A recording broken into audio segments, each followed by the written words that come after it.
two will continue their charge towards the final. There you go. And that's the colors the judges are looking at, and the priority judge as well, and the spotter. Here is an A-frame peak, suicide backdoor, barrel, pipe. Would this be? Is this Luke? Yeah. Luke Shepardson. Oh, can he come out? He does! Lord. The Sparrow, the 20-year-old from the North Shore, who usually you see surfing at Kai or V-Land. He's out here and he delivers. What a pimp. Shepardson, nobody wanted that thing. Next up, well, here we go with Eliogram. And that is a suicide run. Can he make it? It kind of pitches at the end. If he comes out, it could be a 20-point ride, which is no such thing. Look how deep Luke is. Right there, he's going to pull up in it. So there is a great chance that he is going to be too deep for that and fall through the floor. But he popped right through the whitewash ball. Now that we can look inside, keep a look at his nose of a surfboard. See that? He went over the foam ball inside that barrel. That is a testament to getting as deep as you can inside the pit. And it wasn't smooth in there. There was a lot of bump. No, yeah, it was like riding a wild bull. That's the kind of wave where you're not going to let go. A lot of these backsiders now, they're so skilled, don't let go mid-barrel. But Luke really had to hold on for dear life there. Was that an easy score for the judges? Bang. Perfect 10 across the Sick. board. I'm glad I didn't jinx him. Underneath Luke, is he going to get a secondary wave here? Going for the scraps. And just a little one to the inside reposition, so he gets a second score. Now, when he got that 10-point ride, I got to ask you. So again, there's a couple things to look at here. I love the fact that because Luke Shepard is on his backhand, he's able to grab that rail like a lot of regular footers do, and they slide down the face. So instead of rolling down the face and then setting their line later and bottom turning, he's bottom turning while he's taking off. But here's the good news. When you do that, you're dragging your body against the wall and you're slowing down. So you can technically get as deep as possible while taking off late and under it. So regular footers, that's why on the first reef at pipe, they kind of have an advantage. They can slide down the face and they can kind of dictate that speed. But what made that wave so easily a 10 is Luke Shepard was manhandling that board. I mean, he was bucking up and down. It was ugly and fat inside there. There was so much water. Excuse me, that is Kamanagias and Robinson also in this heat. Griffin Colapento. Yeah, we started off with a really tough heat. Backdoor pipe, here we go. Tanner Hendrickson.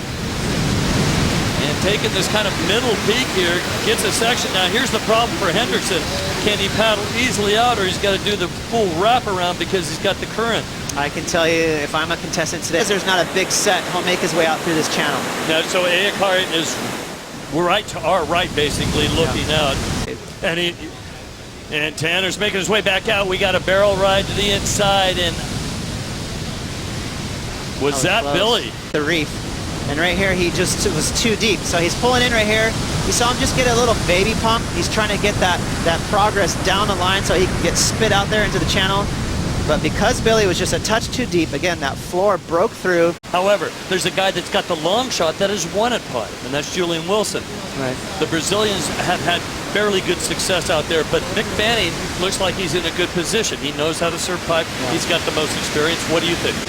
You know, I think Mick is a pretty heavy favorite. As we see, it looks like Olamana Eliogram finding a weird wave at backdoor did not open up for him. Billy just got a little wave too, so it looks like he's going to grab that score he needs. He moves up into second.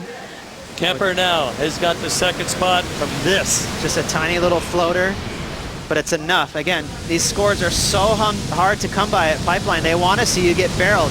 So it's very feast or famine. That's the kind of the name of the game out here. It's tough to get those 3s and 4s. Well, time for Tanner Hendrickson to jump on anything. A 0.26 to overtake Billy, and Olamana Eliogram needs a 1.44. Here we go.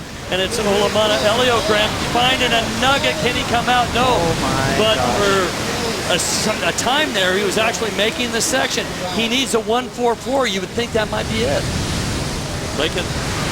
And another one. Everybody's just running and gunning and scrambling.